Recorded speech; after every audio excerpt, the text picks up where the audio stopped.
television, your house, your dog, whatever crap you buy.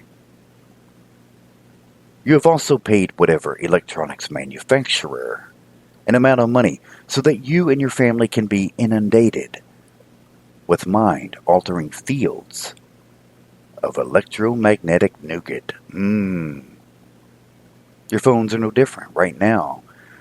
Parents are going nuts because they think some big, quote, gotta have toy of the century is teaching their children to curse. Yes, Hatchimals are now under fire because apparently they snore when they sleep, and the parents think it sounds like curse words. Well, fuck. And that's the word. When did we become a society that's afraid of words? When did we become a society that if you use certain language, it displays your social status? I'm sorry, it's language, it's words. So is ain't. I was told repeatedly not to use the word ain't, because it ain't in the dictionary. Well, of course it is. It's just a word. If you're offended by words, you need to armor up a little, you know? Now, I'm still offended by the crap Trump says, because what he says is demeaning. I'm offended by Hillary. I don't like either. They're both idiots. But I mean, have you ever wondered why it is that people take an absolute pleasure in blaming others for their thought processes? How many witches throughout history were burned to death, and worse? Oh yes, there were much worse, slower ways to accomplish the task. Simply because the husband of some woman discovered he had an attraction to some pretty young thing bouncing around town, bouncing around the village back in old medieval where the hell ever. But if the guys ever got caught, you see, either having an affair or displaying an attraction to one of these women, they were suddenly branded a witch. And the guys being oh my God, you gotta be an idiot when you could sit there and say, oh, she's a witch, she must have used powers to make me be so enchanted by her. You know, oh no, it's not the fact that I'm looking at her tits, you know, or looking at her ass. No, it's some kind of evil working. And to save themselves in the eyes of the church and the community and their wives most especially, they allowed their lust-driven mentality to be blamed on, you got it, the witch. All they had to do was fall to their knees, which I find ironic, and claim again, bewitched by the evil doings of a Satan-worshipping hussy. So here, today, this is no different. Here, parents are blaming a toy company for sounds that some toy makes. Because in their mind, the snoring Hatchimal can snore. I don't know. Hell, my wife, I can hear her. Okay, I'm not going to say she snores, but I'm going to say she talks grumbly in her sleep. And sometimes she'll lay there and she actually says the word. But I'm not going to go and say, oh, no, she's teaching me bad things because it sounds like the word fuck. I remember when, there was another toy. Little caterpillar. It gave you the sounds of the letters. And if you went to the store and I went to Meijer before Christmas and I would push the letter F and K together and it would go fuck. And yes, I am immature. I'm male. What can I say? I was in my 20s or 30s. Hell, I don't know. But this little toy in the kids section, at Meijer is going, fuck. And then later, after it hit the news, I went and tried it again. And all the toys were recalled and redone. And you would hit F. And when you would hit K, it would go, fa. Oh, that tickles. And I should have bought the ones that weren't repaired because I thought it was hilarious to have the kid's toy going, fuck. But I mean, seriously. You know, sure, I suppose it's impolite to curse and use that word, but who really cares? If you're more offended by me saying that word than you are by the government allowing homeless veterans to be one homeless after they gave their mentality, body parts, their youth, their childhood in defense of a country that pretty much shit on them when they got home, if you're more offended by a word than that, then you are the problem. If you're more offended by a country that's taken and murdered more people than Hitler could ever hope to steal this land, to initiate germ warfare, chemical warfare on Native Americans, if you're not offended by that, if you're not offended by some reservations living in less than third world conditions right here in the country, while most of us are sending our money over to some the fuck place we don't even know because some kid is out there with a bucket collecting dirty rainwater to drink, I'm sorry, it happens right here in this country. Hell, I got lost in Pine Ridge going to Wounded Knee. And here I am, white as snow, pulling up in some native people's yard, saying, hey, man, I'm lost. I'm almost out of gas. Everything's closed around Pine Ridge. You know what they said? They said, hey, park your camper right there. You can run water to your camper. No, you don't have to give us money. Camp here the night. You're going to be safe. And we did, my wife, my daughter, and I. In that 1960-something Shasta camper we were hauling. We camped. Safe, sound, secure. Native Americans said, here, park on my land. 500 years after an invasion and a genocide by which Adolf Hitler even says in his book, Mein Kampf, My Life, that he was inspired by what America had done to the natives. Hitler, the Third Reich, was inspired by, you got it, the good old US of A for what it was at the time. We, here in this country, inspired Hitler. How's that make you feel?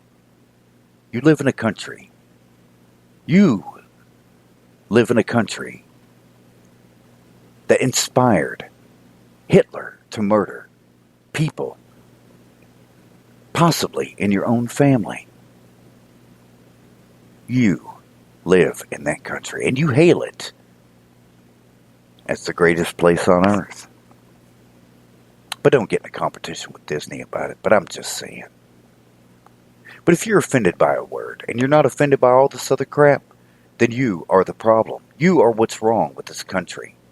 You are a fucking idiot. And if you voted for Clinton, you're a fucking idiot. If you voted for Trump, you're a fucking idiot.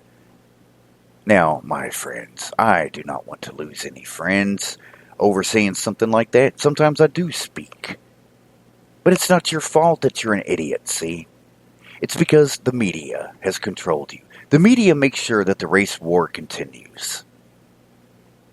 The media makes us all indifferent to one another, rather than sitting as a whole and realizing that we all are related and we all are connected, despite the color of your skin, your ethnicity, your language, your religious beliefs. We are all one fucking people. And we're on this little ball circling a star until we just are dead. Why can't we just simply make the best of it? Stop the bullshit.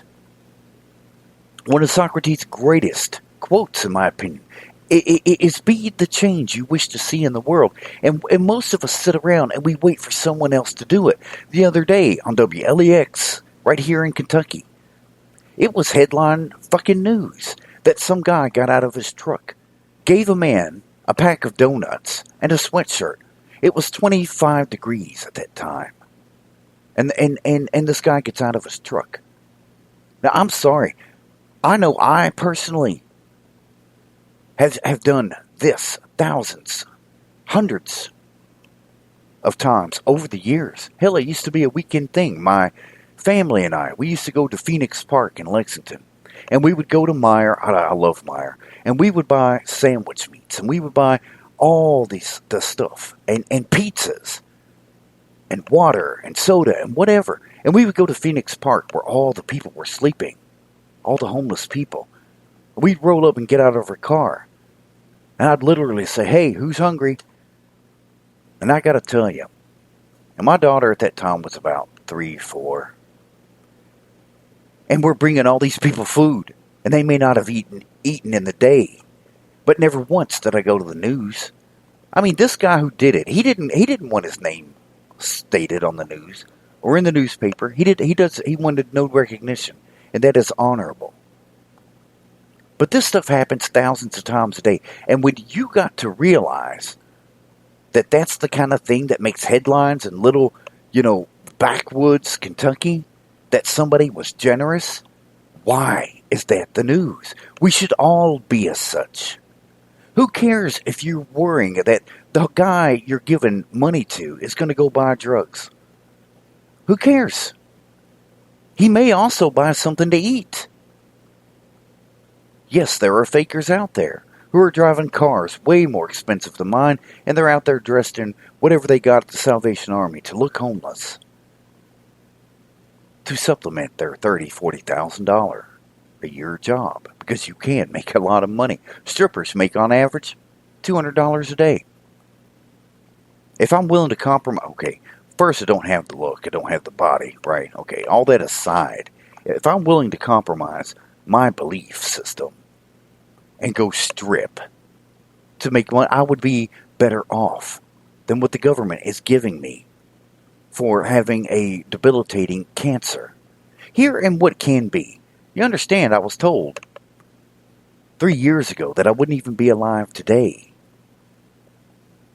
Okay, want to call it a miracle? Fine, it's a miracle that I'm alive. And that I actually have more energy today after I quit taking all the medications. As a friend of mine told me, they were prescribing me a slow, painful death. Tons of painkillers. I lost over 2 years of memories of holidays that I can't recall. The only way I know they happened is I would go to my computer and I found holiday pictures that I took. Don't even remember taking them. The joys of the painkillers.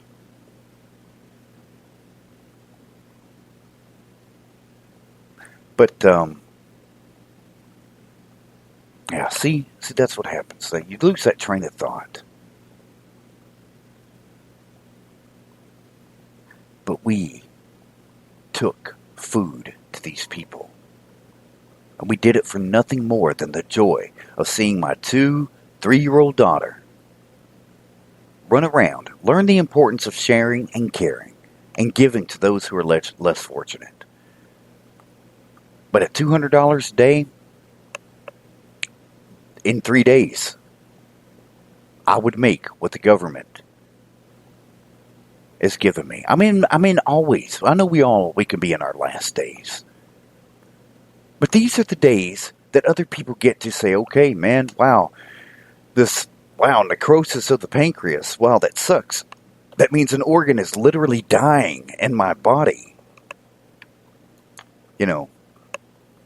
I need to get to the Grand Canyon. I need to get back to Devil's Tower. I need to get back to Leech Lake and see my friends, the elders who have instilled in my mind and heart a true knowledge of what it means to be, above all things, forgiving.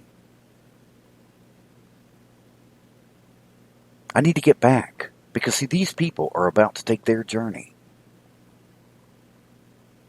And I cannot afford to get back to just see them. That's why I would not mind somebody to say, hey, okay, wow, your podcast is getting shared around. What you say, people want to hear. You have a voice that should be heard. You believe in the things that are important. Fine, here's $20, man. 3, 4, 5 times a week you do your podcast. Yes, I need to get that consistency again. But hey, you mentioned my little shop. You mentioned that I'm